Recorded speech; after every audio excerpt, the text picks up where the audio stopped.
우리가 복음을 듣고 그리고 복음을 믿고 이제 예수님을 영접하게 되었는데, 이 복음이라는 거는 영어로는 기쁜 소식, 굿뉴스, 그리고 또 가스펠이라고도 하죠.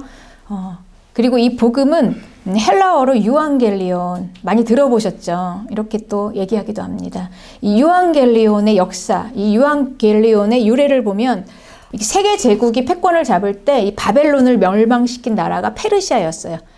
페르시아가 막 부강하게 떠오르면서 100만 대군을 이끌고 나갔는데, 그때 아주 작은 이름도 없는 그리스라는 군대가 있었습니다. 이 그리스 나라의 군대를 이제 맞붙여서 이제 싸우게 됐어요. 그런데 이 페르시아가 100만 대군을 이제 이끌고 왔는데, 이 그리스는 100명 이 정도. 그러니까 이 게임이 안 되는 거예요. 그러니까 수백만에 수백 명 이렇게 되니까 이건 이길 승산이 없는 싸움인 거죠. 그런데 이 그리스 남자들이 목숨 걸고 그냥 우리는 다 죽겠다라는 마음으로 이 전쟁을 했습니다. 그런데 이제 이 소식을 기다리고 있는 이 그리스 사람들, 이제 자기 남편들, 자기 아들들이 다 이제 군대에 나갔겠죠. 그런데 이제 원래 이 전쟁에서 막 이렇게 싸우다가 지면은 엄청나게 피해를 이제 받게 되는 거예요. 보복을 당하게 되는 거예요. 그래서 이제 이제나 저제나 이제 이 전쟁의 소식을 기다리고 있는데, 한 달이 지나도 깜깜 무소식이에요. 그래서 이제 막 불안한 마음으로, 두려운 마음으로 이제 죽을 날만 기다리면서 하루하루를 지내고 있는 이 그리스 주민들에게 어느 날 한 병사가 막 말을 타고 달려오는 모습이 보여요. 그런데 과연 그가 무슨 소식을 전할까? 얼마나 가슴 졸이고 들었겠습니까? 그런데 이 병사가 딱 한마디 외칩니다. 40km를 한 번도 안 쉬고 막 달려와서 이 병사가 거의 죽음 직전에 딱 한마디 외친 말이 유앙겔리온, 기쁜 소식, 이렇게 하고 이제 죽은 거예요. 네. 그런 이 말을 들은 이 그리스 사람들의 이 마음이 어떻겠습니까? 와, 우린 이제 살았다. 와, 이제는 됐네. 하마터면 다 죽을 뻔하고, 죽는 정도가 아니라요, 막 다 노예로 잡혀가고 처참하게 되어질 그 인생들이 이제 우리 살았다. 이제 이게 유앙겔리온의 유래입니다. 아마 이게 어디서 많이 들어보신 얘기이지 않아요? 이게 마라톤의 유래이기도 해요. 마라톤. 네. 이 유앙겔리온의 이 의미를 이제 초대교회에서 이걸 갖다 쓴 거예요. 초대교회에서 복음이라는 것을 유앙겔리온으로. 그러니 우리가 받은 복음이 이런 복음이라는 겁니다. 다 죽게 생겼어요. 이제 우리는 아무 소망도 없고 죽을 날만 기다리고 있는 우리에게 어느 날 이 기쁜 소식이 전해진 겁니다. 그리고 이제 우리가 그 예수 그리스도를 알게 된 거예요. 복음. 이게 바로 복음입니다. 그리고 우리가 받은 이 복음, 유앙겔리온의 기쁜 소식인 거죠. 네. 그런데 이 기쁜 소식을 이제 우리가 들었습니다. 그러면 이 기쁜 소식을 듣고는 가만히 있을 수가 없어요. 이 소식이 나에게 왔는데, 그러니까 내가 살게 됐는데, 이제 안 죽어도 되는데, 이제 고통 가운데서 그렇게 불안하고 두려움에 떨지 않아도 되는데, 우리가 복음을 듣고 가만히 있을 수가 없는 거죠. 적극적으로 이제 예수님께 나아가는 겁니다. 그래서 이렇게 기쁜 소식을 듣고 이제 들은 이들은 어떻게 했는가? 가만히 있을 수가 없어서 달려갔어요. 예수님을 만나서. 그리고 자기 문제를 해결받으려고 갔습니다. 그쵸. 이제 복음을 들었으니까 이제 됐는데 더 이상 이렇게 있을 수가 없는 거죠. 그래서 이제 먼저 예수님을 이 기쁜 소식을 듣고 예수님을 만난 사람의 이제 이야기들이 오늘 쭉 우리가 함께 나눌 이야기들인데요. 먼저 이제 딸이 죽게 된 관원이에요. 딸이 죽었어요. 이미 죽었습니다. 그런데 이 관원이 이 유앙겔리온의 소식을 들었잖아요. 기쁜 소식. 이제 죽었지만 살았다. 그래서 이제 이 관리는요, 자기 딸이 죽었지만 이 죽은 딸의 죽음을 가지고 예수님께 간 거예요. 살려달라고. 이 관원의 믿음이 이렇습니다.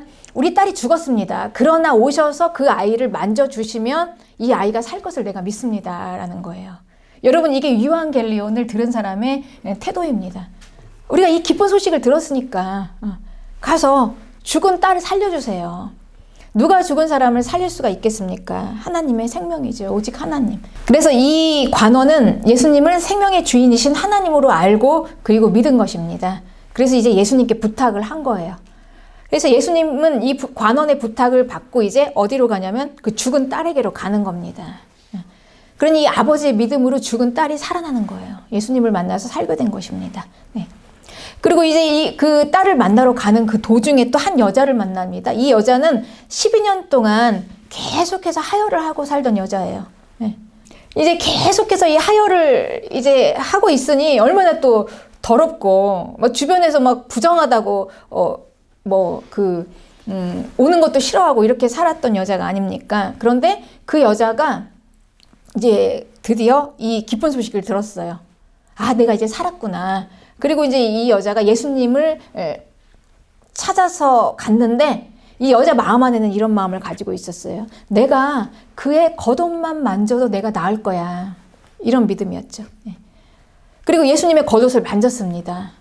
왜냐하면 나는 유한겔리온을 들었으니까. 그 기쁜 소식, 내가 살게 된 소식을 들었는데 이제 그걸 믿은 거예요. 그걸 믿고 이제 예수님의 옷에 닿자마자 예수님께서 이제 돌아보시면서 말씀하세요. 딸아, 내 믿음이 너를 낫게 했다. 그러니 이 여자가 병을 낫게 된 거는 예수님께 닿으면 내가 살겠다는 그 믿음이었습니다. 그래서 예수님께서는 안심하라, 이제 됐다. 네가 용기만 잃지 않으면 이제 너는 나을 수 있다. 이렇게 격려해 주신 것입니다. 그리고 그 여자는 바로 그때부터 낫기 시작했습니다. 그리고 또 두 소경이 나옵니다. 두 소경이 예수님께 이제 왔어요. 그리고 부르는 거예요. 다윗의 자손 예수여, 내가 이 기쁜 소식을 들었는데 드디어 왔군요. 우리가 기다리던 메시아. 그러면서 우리를 고쳐주세요. 우리를 불쌍히 여기소서. 그냥 우리를 불쌍히 여기소서. 그러니 이 예수님께서 이렇게 말씀하세요. 내가 능히 이 일을 할 줄을 믿느냐? 이렇게 물어보세요. 내가 이걸 할 수 있을 거라고 믿느냐? 그들이 이제 대답합니다. 주여, 그러합니다. 그럴 줄 내가 믿습니다. 그러니 예수님께서 말씀하십니다. 너희 믿음대로 되라. 이렇게 말씀하세요. 네. 그러니 이 소경은 자기의 믿음으로 이제 눈이 떠진 것입니다. 자기의 믿음대로, 자기가 믿은 그대로 자기의 생활 속에서 나타난 거예요. 네. 그리고 또 귀신 들려서 말 못하는 자를 하나 만났습니다. 이 사람은 이 악한 영에 꽉 잡혀가지고 완전히 인생이 피폐된 사람이에요. 말을 못해요. 정신적이고 이런 이런 이 심령에 영적이고 이런 이제 깊은 병이 들은 거죠. 마귀의 영이 사로잡힌 자, 착취하고 그래서 수년 동안 완전히 그냥 그 말을 못하니까 얼마나 답답하겠어요. 마귀에게 잡혀 살던 그 사람이 이제 예수님 앞으로 나와야 되는데 자기 힘으로 나올 수가 없잖아요. 그러니까 주변에 있는 사람들이 이 사람을 이제 데리고 예수님 앞으로 나왔습니다. 그런데 이 예수님을 만나자마자 이제 그 안에 있는 귀신들이 떠나갈 거 아닙니까? 예수님을 만났으니까. 그래서 이제 이 사람이 귀신이 떠나가니까 이제 모든 육체적, 정신적, 영적 이런 모든 병에서 다 고침을 받고 이제 제대로 된 거예요. 모든 문제를 다 해결받을 수 있었습니다. 예수님 앞으로만 나오면. 그러니 이 유한겔리온, 이 의미가 무엇입니까? 이거의 진정한 의미는 그냥 이들에게, 이 기쁜 소식을 들은 자들에게 무엇을 요구하는 게 아니에요. 네가 윤리적으로, 도덕적으로, 옳고 그름으로, 인격적으로 훌륭하고 성실하고 뭐 이런 거를 요구하니까 이 대가로 예수님께서 해주시는 게 아니라 이 기쁜 소식, 우리가 받은 이 복음의 기쁜 소식의 이 깊은 의미는요, 그냥 무조건 다 주님 앞으로만 나오면 되는 겁니다. 그러니까 주님을 만나기만 하면 되는 거예요. 내가. 그리고 이 기쁜 소식을 듣고 믿는 것입니다. 아, 내가 이제 살게 되었다. 그리고 나를 살려주시옵소서. 내가 살기를 원합니다. 그러니 간절하게 살기를 원하는 자, 내가 병이 고침받기를 원하는 자, 이제 이런 자들에게 이게 놀라운 유한겔리온의 이 복음의 능력이 나타나는 거죠. 네. 그래서 이 의미는요, 복음의 깊은 의미는 뭘 가지고 와서 하라는 게 아니라 그냥 나오는 겁니다. 그냥 아무것도 우리에게 요구하는 게 없어요. 그냥 나오는 거예요. 정말 고침받기를 원하고 치유받기를 원하고 살기를 원하는 마음만 있으면 돼요. 그냥 오라. 그냥 오라. 이걸 고쳐주겠다. 이걸 또 믿으면 되는 겁니다. 이것밖에 없어요. 고침받기를 원하는 마음, 이건 이제 우리의 마음이죠. 그리고 예수님이 고칠 수 있다는 믿음을 가지는 마음, 이것만이 우리에게 중요한 겁니다. 이게 바로 우리가 어떤 모습, 누구든지 어떤 모습으로든지 주님 앞에 담대히 나올 수 있는 이유입니다. 그분은 긍휼과 자비의 하나님이니까. 네. 그리고 이 요한겔리온은 누구의 복음입니까? 정말 고침받기를 원하는 자, 내가 병이 있음을 인정하는, 그러니까 죄인과 병자들의 요한겔리온이에요. 네, 그들의 복음입니다. 그들의 복음. 그러니까 죄가 없고 병이 없으면 아무 관계가 없어, 이 복음과. 그런데 이 기쁜 소식은 그들에게 선포된 거예요. 나도 살 수 있다. 죽은 자들. 그리고 나도 고침받을 수 있다. 이제 이들에게 선포되는 기쁜 소식인 겁니다. 죄와 병과 허물을 가진 자는 누구든지 그냥 다 오기만 하라. 와. 다 오라. 다 와. 그래서 받아가라. 내가 주는 걸 받아가라. 라고 이게 얘기하시는 게 이게 바로 복음의 깊은 의미인 것입니다. 네. 그들은 뭐 옳고 그름의 기준, 도덕적, 윤리적 이런 게 없어요. 그냥 내가 이 병을 고침받기를 원한다. 내가 살기를 원한다. 살고 싶다. 이 마음만 있으면 되는 겁니다. 그래서 이사야서 55장 1절에는 오호라 너희 모든 목마른 자들아 물로 나아오라 돈 없는 자도 오라. 너희는 와서 사 먹되 돈 없이 값 없이 와서 포도주와 젖을 사라. 네. 그러니 지금 어떻게 와서 사라고 하는 것입니까? 너의 돈을 가지고 와서 이걸 사가지고 가라가 아니라 돈으로 살 수 있는 건데 돈 없이 와서 사가지고 가라. 이 말씀입니다.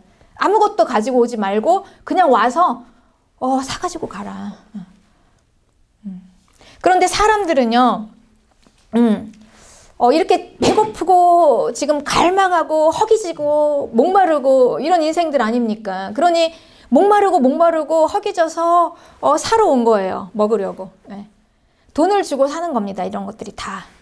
돈을 주고 사 먹는 것, 값을 치르는 거죠. 그런데 이 구원자께서는 값을 치르지 말고 그냥 돈 없이 와서 사 먹으라 이렇게 말씀하시는데 나의 무언가를 가지고 와서 나올 필요가 없다. 이제 이렇게 그냥 주신다 이렇게 말씀하시는데 그러나 사람들은 이 하나님을 못 믿는 것입니다. 못 믿어요. 네.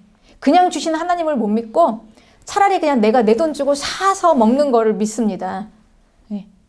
그래서 내가 내 힘으로 내가 내 돈을 주고 사서 먹을 수 있다라는 걸 믿는데 구원자는 이렇게 말씀하세요. 그거는 너희들을 이 허기에서 벗어나게 할 수 없다. 그걸 먹어도 배가 고프고 그걸 마셔도 계속해서 너희들이 목마를 거야.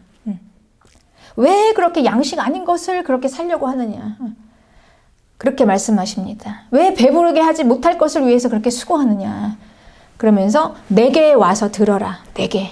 그러면 내가 너에게 좋은 것을 먹일 것이다. 그러니까 믿고 나오면 되는데요. 이게 믿는 게 어려운 거예요. 믿기가 힘들어요. 사람은 하나님을 못 믿습니다.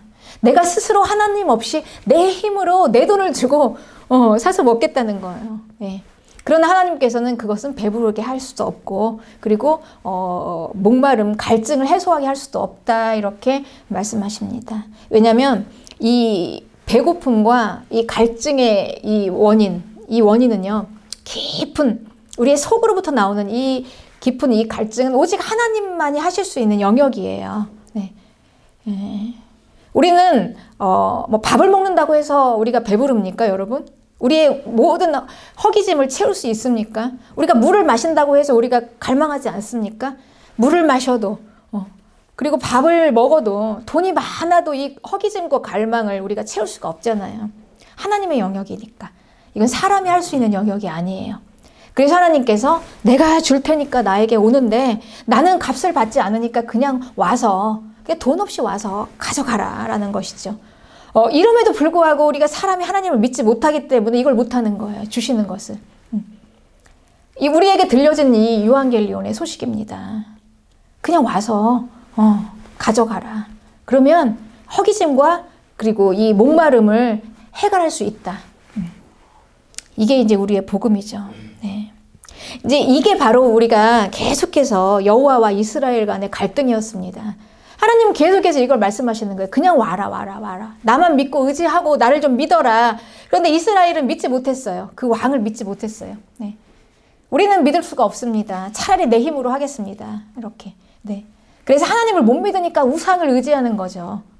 우상. 내 힘으로 해보겠다라고 지금 우상을 의지하는 것 아닙니까?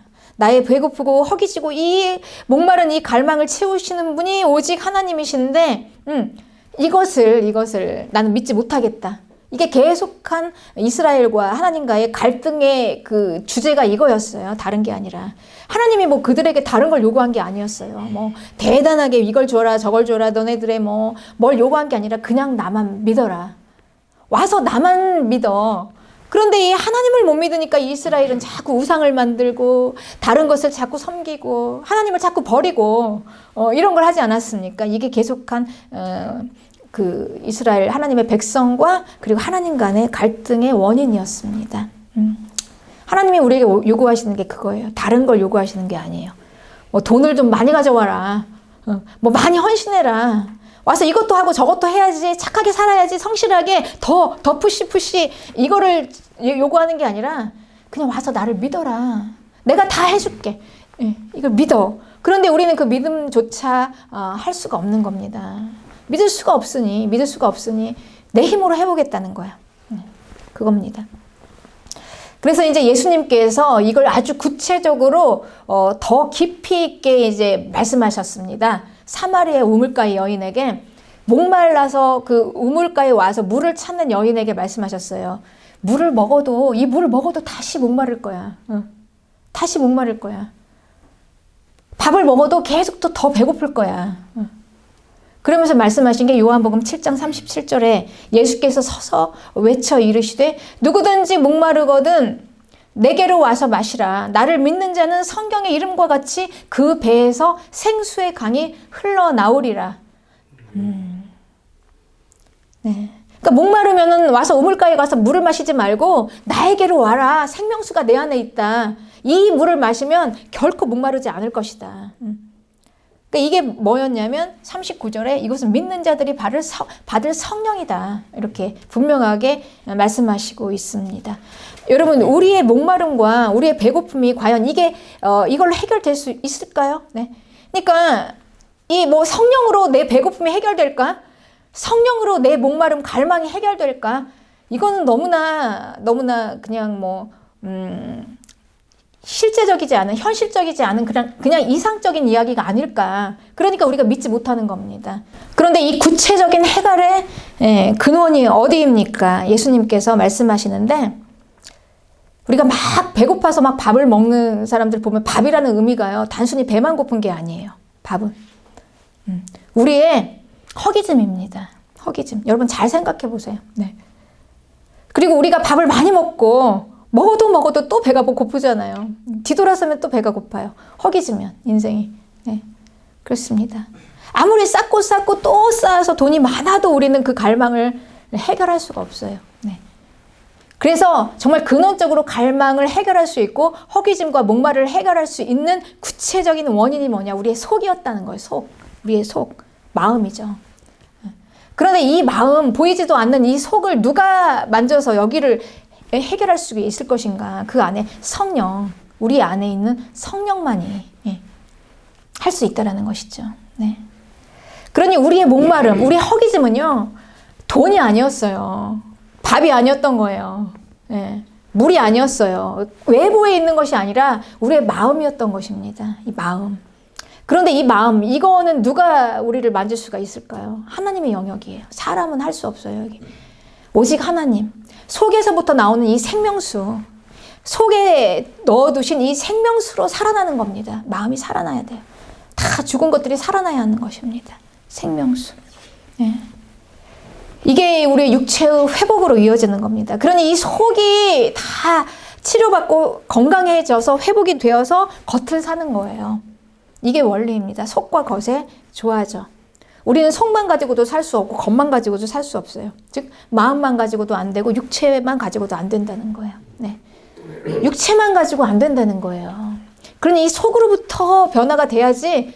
그러니 사람이 어떻게 변화가 될 수가 있겠습니까? 뭐 행동 교정, 교육 이런 걸로 되겠습니까? 성령이 우리 안에 임하셔서 우리가 예수님을 만나서 우리의 속이 변해야지 행동이 변하고 비로소 그때 사람이 변했구나 라고 하는 거죠. 그러니 사람이 변할 수 있는 거는 예수님을 만나야 하는 것입니다. 그래서 이 속으로부터 나오는 능력이 겉을 살게 해요. 그러니 우리가 속에 성령의 생명수로 우리가 꽉 차서 해갈이 되면 할 수 있는 거예요. 그러니까 속이 살아나는 자들, 마음이 살아나는 자들, 생명으로 살아나는 자들, 육체가 같이 살아납니다. 그래서 우리가 생명의 구원이 생활의 구원이에요. 같이 일어나게 되는 겁니다. 그래서 예수님께서는 이 속에서 생명을 위해서 육체의 질병을 두기도 합니다.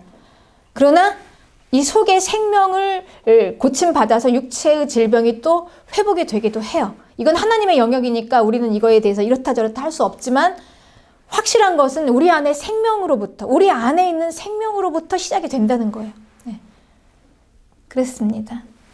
그러니 우리가 할 수 있는 것은 무엇입니까? 이걸 믿는 거죠. 믿음으로만 해결될 수 있는 문제다. 그리고 또 모든 문제는 다 해결될 수 있다라는 게 바로 우리의 유한겔리온의 소식인 것입니다. 이제 구원자가 오셨으니까. 네. 우리는 이것을 받기만 하면 되는 거죠. 그러니 이것을 못 믿는 게 문제인 것입니다. 그래서 예수님께서는 다른 게 아니라 우리가 무엇을 하고 못하고가 악이 아니라 이걸 못 믿는 게 악이다. 구원자가 왔는데. 모든 인류의 악이 이거라는 거예요. 하나님이 이걸 하셨는데 하나님이 하시겠다고 하신 이거를 믿지 못하는 게 이게 악이다. 네. 그렇게 말씀하시는 것입니다. 그래서 생명을 주시는 구원자는요, 우리 안에 생명을 주세요. 우리 속에. 그리고 우리가 생명을 받고 그 생명으로 우리는 삶을 살아가게 되는 겁니다. 일상을. 그래서 우리의 일상이 구원받게 되는 것입니다. 그러니 이 생명의 구원이 우리의 영혼의 구원만이 아니라 우리의 인생의 구원인 것입니다. 구체적으로 우리의 모든 생활을 도우시고 우리의 재난과 우리의 고통을 도우시는 그분이 구원자. 그러니까 이 구원자가 얘기하시는 거예요. 누구든지 다 오라. 누구든지 다 괜찮아. 어떤 죄를 져도, 어떤 모습이어도, 어떤 병을 가지고 있고, 뭐 일곱 귀신이 들렸든, 군대 귀신이 들렸든, 막 수많은 귀신떼들이 우리를 영적으로, 육적으로, 뭐 정신적으로 우리를 뭐 메어놓고 있든, 죽었다가, 하물며 죽었다가 살아났을지라도, 어떤 인생이든 다 오라. 이게 복음입니다, 여러분. 우리가 받은 복음이에요. 오기만 하면 된다라는 거예요. 오기만 하면. 그리고 받으라. 그러면 다 될 수 있다. 엄청난 놀라운 소식 아닙니까? 그러니 누가 이 기쁜 소식을 받을 수가 있겠습니까? 죄인, 병자, 약한 자들의 유한겔리온입니다. 이 복음이 필요한 자들, 치료가 필요한 자들, 생명이 필요한 자들, 내가 죽은 자들, 그쵸? 죄가 용서받고 병이 고침받는 구원이잖아요. 그렇습니다, 여러분. 그래서 이제 예수님께서 말씀하시는 거예요. 모든 병자들은 다 오라, 죽은 자들은 다 오라, 살아라. 그리고 이제 병이 고침 받았으니 이제 건강해지게 된 거예요, 여러분. 그러니 이 구원, 유한겔리온의 소식을 들은 자들은 이제 어떤 자들이냐면요, 이제 건강하게 이제 산 자들입니다. 살았어요. 내가 이제 살았고 건강해졌으니 이제 살아라. 이제 살아야지. 이런 자들인 것입니다. 생명을 받았으니 이제 죽음에서 깨어나서 살았으니 이제 사는 것입니다. 유한겔리온의 기쁜 소식을 들은 자들은요, 사는 자들이에요. 살아야 돼요. 네. 이 관원의 믿음이 딸을 살렸습니다. 근데 딸을 만나러 가봤어요. 예수님께서 가보시니까 딸이 이미 죽어 있었어요. 사람들이 보기는 다 죽었다. 그리고 다 이제 막 장사 지낼 사람들이 다 모였습니다. 이제 관에 넣어서 이제 딸을 보내려고 이제 무덤으로 가는 길이었어요. 그때 예수님께서 말씀하셨어요. 죽은 것이 아니다. 그리고 잔다라고 말씀하셨어요. 네. 그러니 이 육체의 죽음이 뭡니까? 예수님께서는 잔다라고 말씀하셨어요. 왜냐하면 생명은 오직 예수님께만 있으니까. 아니, 나에게 생명이 있는데, 생명이 함께 있는데 왜 이 소녀가 죽을 수가 있냐. 그리고 이 소녀를 만지십니다. 그리고 소녀야 일어나라. 아니, 소녀가 깨어나요. 네. 왜냐하면 이 생명의 주인이신 분이 예수님이기 때문에. 예수님께 닿으면 사는 거예요. 생명이신 주님이 있으면 사는 것입니다. 그래서 요한복음 1장 3절에는 그 예수 그리스도 그분은 창조주이시다. 이렇게 설명해요. 창조주. 모든 만물을 다 만드신 생명이 있는 분. 창조주의 생명을 가진 분. 그분이 예수님이시다. 그래서 그 안에 생명이 있다. 이렇게 설명하고 있습니다. 그분이 창조주이시기 때문에 모든 만물을 다 만드신 생명을 가지신 창조주, 그 안에 생명이 있는 분. 그런데 이 생명이 뭐냐? 사람들의 빛이라고 말씀하십니다. 빛. 그러니 생명이 빛이에요. 그럼 죽음은 뭡니까? 어둠이에요. 생명이 빛이고 죽음이 어둠이면 빛은 어둠을 이깁니다. 빛이 비치는 곳에 어둠은 물러가요. 그럼 생명이 오면 죽음은 물러가게 됩니다. 그렇습니다. 생명이신 예수님을 만나면 모든 죽은 자들이 다 살아납니다. 살아요. 그래서 이제 말씀하시는 겁니다. 이제 살았으니 이제 살아야 되는 거예요. 죽었을 때는 죽었으니 누워있는 것입니다. 움직일 수가 없죠. 죽었으니. 죽은 자는 반응이 없어요. 그러나 이 소년은 이제 살았잖아요. 살았습니다. 살아났으니까 이제 살아야 돼요. 네. 생명을 받았으니 이제부터 살아야 하는 것입니다. 그러니 이 병고침은 우리의 일이 아니에요, 여러분. 우리의 그 수많은 그 치료 받아야 할 병들, 그리고 우리의 그 죽은 것들, 이거는 우리의 몫이 아니에요. 주님의 일입니다. 그럼 우리는 뭡니까? 우리는 그걸 믿고 이제 사는 거. 믿고 고침 받았으면 이제 사는 것은 우리의 몫이에요. 우리는 살아야 합니다. 나의 일은 이제 생명을 받았으니 그 받은 생명으로 사는 거예요. 네. 그래서 예수님께서는 그 12년 동안 계속해서 하혈했던 그 여자들, 이 여자들을 대할 때 사람들은 이 여자들을 되게 부정한 여자라고 하고 피했어요. 더럽다고 했어요. 그래서 이 여자는 12년 동안 자기가 계속해서 피를 줄줄 흘리면서 살지 않았습니까? 더러웠죠. 물론. 그러면서 그 열등감으로 말할 수 없이 그냥 삐뚤어진 삶을 살았을 거예요. 누가 뭐라고 한마디만 툭 하면은 그게 그냥 나를 무시하고 나를 이렇게 하나? 이렇게 해가지고 제대로 못 살았을 것입니다. 당연하죠. 자기 안에 그 엄청난 병이 있는데 어떻게 건강하게 살 수가 있겠습니까? 그랬습니다. 그런데 이제 이 여자가 치료가 되었어요. 더 이상 이제는 하혈을 하지 않아요. 그리고 깨끗해졌습니다. 깨끗하게 이제 목욕을 하고 깨끗이 씻고 이제 나왔어요. 더 이상 이제 이 여자는 이전과 같을 수가 없어요. 살았으니까. 이제 사람들 사이에 이제 들어가서 살게 됩니다. 조금씩 이제 자존감도 회복이 되고 자신감도 생기게 돼요. 그러니까 이전에는 꿈도 못 꿨던 것들, 못했던 것들을 이제 하게 되는 거예요. 이게 바로 고침받은 자들입니다, 여러분. 기쁜 소식을 듣고 내가 살 수 있는 길이 열렸다. 나 좀 살려주십시오. 와서 살게 되었으면 이전과 같은 삶을 살 수가 없어요. 여러분, 12년 동안 하혈을 하던 여자가 이제는 다 멈추고 깨끗하게 됐는데 어떻게 그 전과 같은 삶을 살 수가 있겠습니까?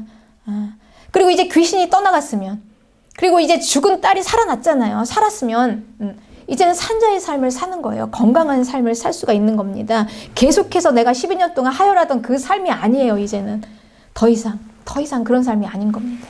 네. 이게 바로 우리의 구원의 증명인 것입니다. 우리가 구원 받았으면 이제 우리가 살았으니까 이제 산자의 삶을 사는 거예요. 내가 건강해졌으니까. 이제 회복되었으니까 더 이상 인생이 고통이 아니에요. 선물이죠. 얼마나 이 복된 인생입니까? 우리가 회복되었으니. 네.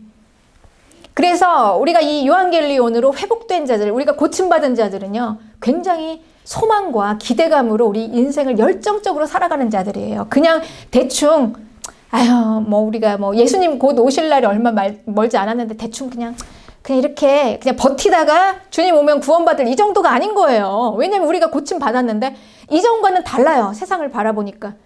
이제는 더 이상 내가 더럽지가 않아요. 이제 피가 그쳤어요. 깨끗한 옷을 입었어요. 네. 그랬습니다. 그리고 이제 더 이상 그 악한 영들이 나를 사로잡고 있지 않아요. 그리고 이제 눈이 떠졌습니다. 보여요. 여러분, 맹인인 사람과 그리고 눈이 떠진 사람의 삶의 질이 달라요. 맹인인 사람은 안 보이잖아요. 뭘 할 수가 있겠습니까? 그러니 병이 있고 죽은 자들은 아무것도 할 수 없어요. 그냥 인생 자체가 고통이에요. 그런데 병이 치유받고, 그리고, 우리가 살아났으면 인생은요, 축복입니다. 축제예요, 축제. 그렇게 감사하고, 그렇게 좋은 것들이 너무 많죠. 내가 누릴 수 있는 것들이 너무 많은 거예요, 인생이. 그런데 이 인생을 향해서 살아가는데, 우리가 어찌 그냥 이렇게 하고 그냥 버티고만 있겠습니까?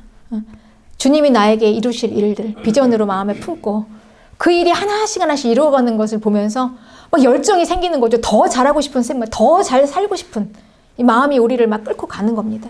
그러니 우리가 유한겔리온으로 이렇게 치유받으면 우리의 삶이 이렇게 달라지는 거예요. 제대로 살게 되는 겁니다. 제대로 살게 되는 거.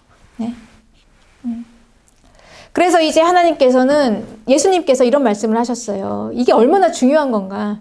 우리가 복음을 받은 자의 삶이 얼마나 중요한 건가. 이게 이제 우리의 구원을 증명하는 거잖아요. 내가 정말 고침받았나? 내가 정말 살아났나? 내 삶을 통해서 증명이 되잖아요. 그래서 예수님께서 이 마지막 날 이걸 결산하는 날이 있다 이렇게 말씀하세요. 이걸 결산한대요. 그러니 예수님께서 이 카운트 하시는 거는 우리가 구원받은 이후의 삶을 카운트 하시는 거예요. 그 이전의 삶은 뭐 계산식에도 들어갈 수가 없어요. 죽은 자의 삶이니까. 다 죽은 자가 무엇을 하겠습니까? 눈도 안 보이고 그냥 걸음도 못 걸어요. 안진뱅이에요. 뭘 할 수가 있겠습니까? 그런데 이제 다 치유받았고 이제 생명으로 살아났어요. 그럼 이제 그때부터 우리의 카운터가 시작이 되는 거예요. 예수님께서 어떻게 살았나. 그래서 그걸 결산하겠다라고 예수님께서 말씀하시면서 이거를 그럼에도 불구하고 계속해서 안진뱅이처럼 난 안진뱅인 줄 알고 난 마치 죽은 자인 것처럼 계속해서 누워서 있는 거예요. 네. 그런 자를 주님께서는 악하고 게으른 종아 이렇게 책망하시겠다 이렇게 말씀하시지 않았습니까? 그렇습니다. 네. 내가 생명을 받고 살아났고 병이 고침받고 이제 생명의 산자가 됐다면 어떻게 살았는지, 내가 땅에 묻어두고 의미 없이 살았는지, 이게 우리의 삶으로 증명이 됩니다. 우리가 살아있다면, 이제 몸이 회복이 되어서 건강해졌다면 여러분 산자의 삶을 살 수밖에 없어요. 힘있게 건강하니까 팔팔하잖아요. 힘있게 살 수밖에 없습니다. 그래서 이 건강한 자의 삶은 우리가 병이 고침받고 건강해졌다는 것은요. 바로 우리가 바른 삶을 살 수 있다는 거예요. 바른 삶입니다. 그러니까 건강해지니까 잘 되는 거예요. 우리 인생이. 예수님 만나서 살아나고 우리가 병이 고침받고 건강해지니까 모든 것을 해도 잘 되는 겁니다. 그렇습니다. 병든 자는요. 병든 삶을 살게 돼요. 그렇지만 건강한 자는 건강한 삶을 살게 됩니다. 근데 예수님께서 우리의 병을 먼저 고쳐주시는 거예요. 그래서 우리가 예수님 앞에 이 기쁜 소식을 받고 구원받으면 가장 먼저 우리에게 이 병 고침부터 일어납니다. 여러분. 병을 고치고자 하는 마음. 그래서 이 기쁜 소식을 들은 자들은 주님 앞에 나오는 거예요. 내가 이제 살게 됐으니 내가 이제 더 이상 이 불편한 걸 가지고 내가 이 병을 가지고 계속 살 필요가 없어. 주님 고쳐주시옵소서. 그래서 주님께서는 우리에게 병이 있다고 책망하는 게 아니라 왜 이런 모든 복음이 있는데 나오지 않느냐. 우리에게 고침받으려 왜 믿음을 가지고 나오지 않느냐. 이거를 악하다라고 하는 거죠. 왜냐하면 못 믿으니까. 하나님을 못 믿으니까 내가 해보겠다라는 것입니다. 계속해서.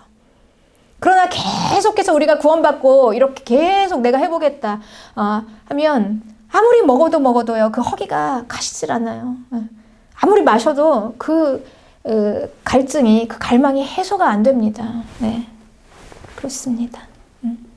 그래서 우리는 구원받고 이 기쁜 소식을 들었으면요. 가장 먼저 주님 앞에 나와야 돼요. 나 약함을 고쳐주소서. 네. 담대하게 나와야 하는 것입니다. 말씀대로. 네. 그렇습니다. 그래서 이제 예수님께서는 우리가 유한겔리온, 복음을 받고, 구원을 받고 이 기쁜 소식을 들었으면 이제 병 고침과 함께, 병의 치유와 함께 이제 이 기쁜 소식이 우리에게 일어나는 거예요. 네. 그러니 이 병이 우리에게 이제 고침 받기 위한 이런 과정, 그리고 고치시는 이 과정, 그래서 이제 우리에게는 이 모든 주님이 하시는 일 중에 인내가 필요하고 이런 과정들이 필요한 것입니다.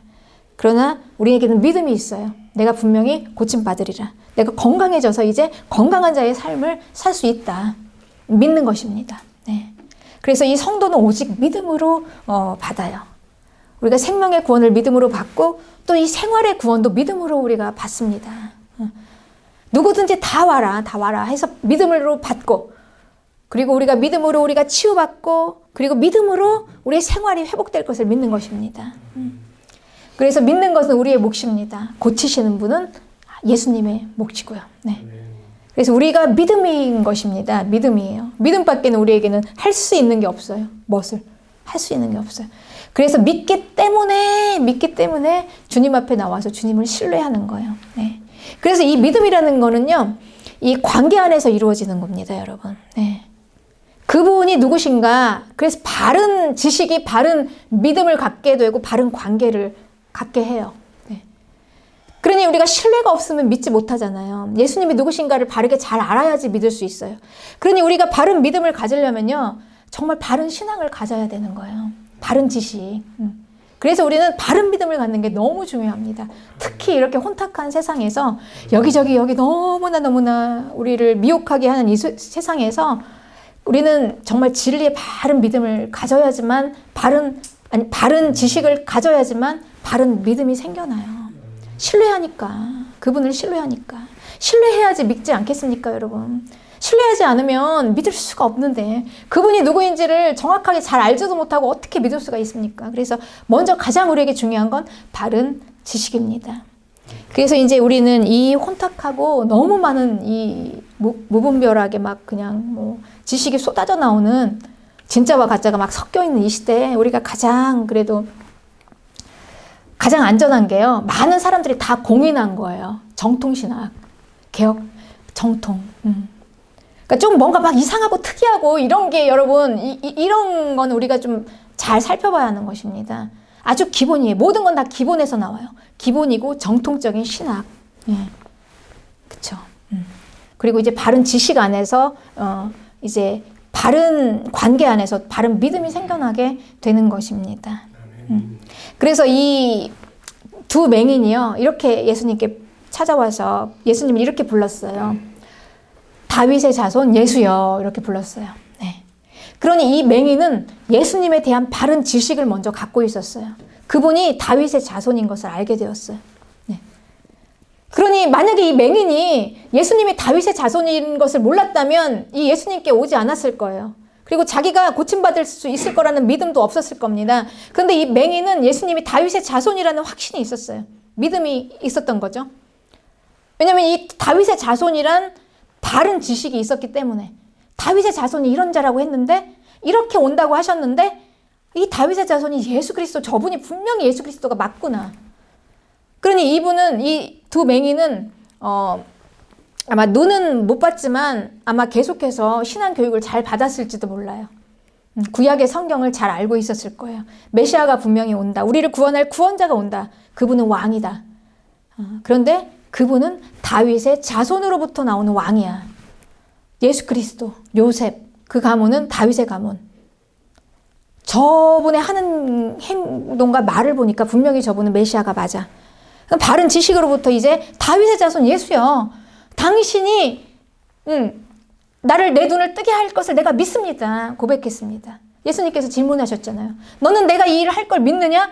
내가 물론 믿습니다. 왜냐하면 당신은 다윗의 자손 예수 그리스도가 맞기 때문에. 그 바른 지식으로 이 맹인의 믿음이 생겨난 겁니다. 그래서 이 이스라엘 왕으로 오신 그 구원자, 이 구약의 이스라엘의 왕은 여호와였습니다. 여호와. 그 여호와는요, 자기 백성을 구원하시는 하나님이셨어요. 단지 그분은 성막 안에서 그냥 뭐 예배만 받는 그 종교적인 신이 아니라, 예배는요, 이 이스라엘과 이 하나님과의 언약으로 맺어진 이 관계이기 때문에 이 언약을 계속해서 충실하게 맺기 위한 아주 중요한 것이었죠. 예배가. 이 성막 안에서 여호와께 드려지는 이 제사는요, 이스라엘과 이 하나님과의 관계를 계속해서 회복시켜 줬습니다. 관계의 회복. 그러니 이 제사를 통해서 이 목적은 관계를 계속해서 회복하는 거예요. 내가 죄를 지었어도 하나님과의 관계가 끊어지지 않는 그 제사인 것입니다. 그래서 이 관계가 계속 이어졌기 때문에 이제 구원을 받을 수가 있었어요. 그들은 관계 안에서. 여호와는 자기의 백성과 약속으로 이 관계 안에서 구원하시기로 약속하셨고 충실하게 그걸 이행했어요. 그러니 이 제사가 너무나 중요했던 거예요. 이 관계가 끊어지지 않아야 되니까. 그렇습니다. 그러니 이 여호와는 제사를 받는 종교적인 신이 아니라 이 관계를 계속해서 끊지 않고 언약을 이루어가는 하나님이셨다는 거예요. 언약을 이루어가는 그 이스라엘의 왕, 그분이었어요. 그래서 이제 이 왕이 무엇을 했습니까? 이 관계 안에서. 이스라엘을 실제적으로 도왔어요.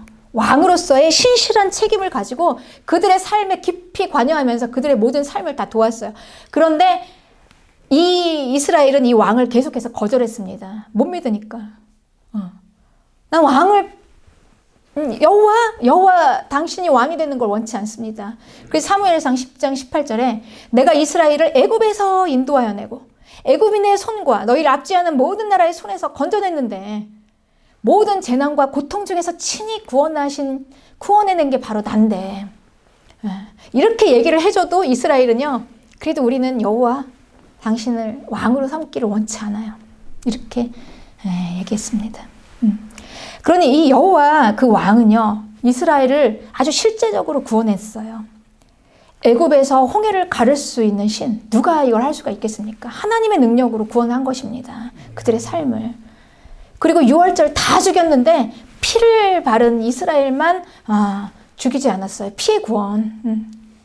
하나님의 능력으로 구원하신 거예요. 사람의 영역을 뛰어넘은 구원. 사람은 할 수 없는 인생 문제, 해결할 수 없는 인생 문제를 하나님의 능력으로 그들의 삶 가운데 해결한 신, 이분입니다. 그런데 이거를 깊은 그 언약 가운데 약속으로 그 관계 안에서 이루어지는 거죠. 네. 그런데 이제 이 여호와는요, 이 이스라엘의 이 일상적인 삶이잖아요, 지금. 그러니까 이 애굽에서 고통받고 압제당하고 착취당하던 노예의 삶에서 건져내서 자유인으로 해방시켜 주시고, 그 원수들에게서 건져내 주시고 생명을 구원해 주시고, 모든 삶을 다 살게 해 주시고, 이런 것들이 바로 누구의 일이었냐면 하나님의 일이었다는 거예요. 그게 약속을 하고 계약 가운데서 내가 이걸 해주겠다라고 약속을 하셨잖아요. 그러니까 이건 사람의 일이 아니라 하나님의 일이었어요. 여호와의 일. 그래서 이 언약에 충실하신 하나님, 신실하신 하나님은 자기 일을 정말 충실하게 잘 하신 겁니다. 그래서 이스라엘은 구원을 받을 수가 있는 거예요. 네. 그러니 이 왕을 거절했으니 얼마나 미련합니까? 얼마나 미련합니까? 네. 그런데 이 이스라엘의 구원자가 여러분, 이 유앙겔리온의 이 기쁜 어마어마한 소식은 이 여호와, 이 이스라엘의 구원자가 나에게 오신 거예요. 나에게. 우리에게 오신 게 아니라 나에게. 각 사람에게 찾아오셨어요. 마치 온 우주에 나 하나밖에 없는 것처럼 그렇게 오신 거예요. 나에게. 구원자가 나에게 오신 하나님, 그분이 예수 그리스도예요. 그러니 어마어마한 하나님의 능력을 이제 누구에게 하시겠다? 1대1로 나에게 하시겠다는 거예요. 여러분, 이게 엄청난 소식 아닙니까? 기쁜 소식이잖아요. 나에게 오셨는데 그분이, 우리가 이걸 다 알고는 여러분 이런 바른 지식 안에서 어찌 이 왕을 거절합니까? 이 구원자를 어찌 우리가 거절할 수가 있습니까? 나에게 오셨잖아요. 나 한 사람에게, 한 사람. 엄청난 유앙겔리온이죠. 이 소식이죠. 이게 된 거예요. 홍해를 가르신 하나님이에요. 그분은 6월절에 피로 구원하신 분이에요. 그분이 나에게 찾아오셨어요. 나에게. 나의 주님으로, 나의 주, 나의 하나님으로 오신 것입니다. 그래서 나를 보호하시고 지키시겠다는 그 나의 주님, 사람의 한계를 뛰어넘는 그 능력에 가진 나의 하나님, 그리고 나를 끝까지 보호하고 지키시는 신실하신 나의 아버지, 그분이에요. 네, 그렇습니다. 그러니 이제 이스라엘이 홍해에서 갈라지고 하나님의 능력으로 구원을 받은 것처럼 이제 그 주님이 나에게 오셔서 구원의 방법은 동일해요. 똑같아요. 하나님의 능력으로, 그 방법으로 나를 구원하시는 거예요. 그러니 이제 이 나를 구원하시는 건 누구의 일입니까? 예수 그리스도. 구원자의 일이에요. 여러분, 내 일이 아니에요. 이제는.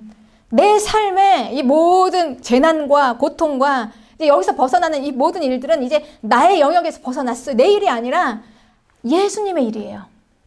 네. 그렇습니다. 그리고 이제 나는 그걸 믿는 거죠. 그리고 생명을 받았으니 이제 사는 것입니다. 사는 것은 나의 일이에요. 네. 그래서 우리는 이게 되어질 것을 믿는 것입니다. 분명히 되어진다. 예수님의 일이니까. 믿는 것이죠. 이건 나의 일이에요. 그래서 여러분 우리가 기도하는 거 아닙니까? 믿으니까. 믿으니까 기도하는 거예요. 내 기도를 들어주실 걸. 기도를 통해서 이루어지겠다고 약속하시고 예수 그리스도의 이름을 우리에게 주셨잖아요. 믿는 자가 기도하는 겁니다. 여러분, 그러니까 우리가 우리의 마음의 열망과 소원을 내가 기도하면 기도한 대로 들어주시고 이루어줄 거라는 믿음이 있으면 누가 기도를 안 하겠습니까? 그래서 우리가 기도를 하는 것입니다. 믿음이 있는 사람은. 죽기 살기로 하지 않겠습니까? 여러분, 일주일 금식을 못 하겠습니까? 그냥 가는 거죠. 죽기 살기로. 내가 여기서 그냥 죽기 살기로 우리 갈 수 있는 일은 그래서 기도해요. 기도하면서 믿는 거. 그러면 이제 나의 생활의 회복은 이제 예수님 그분이 반드시 이루어 주십니다. 그래서 우리는 이것을 믿음으로 기도합니다. 할렐루야. 아멘. 이게 바로 우리에게 주신 유한겔리온 기쁜 소식입니다. 이 기쁜 소식이 이제 우리에게 왔습니다. 이제 우리는 살았습니다. 되었습니다. 이 기쁜 소식이 우리에게 들려왔습니다.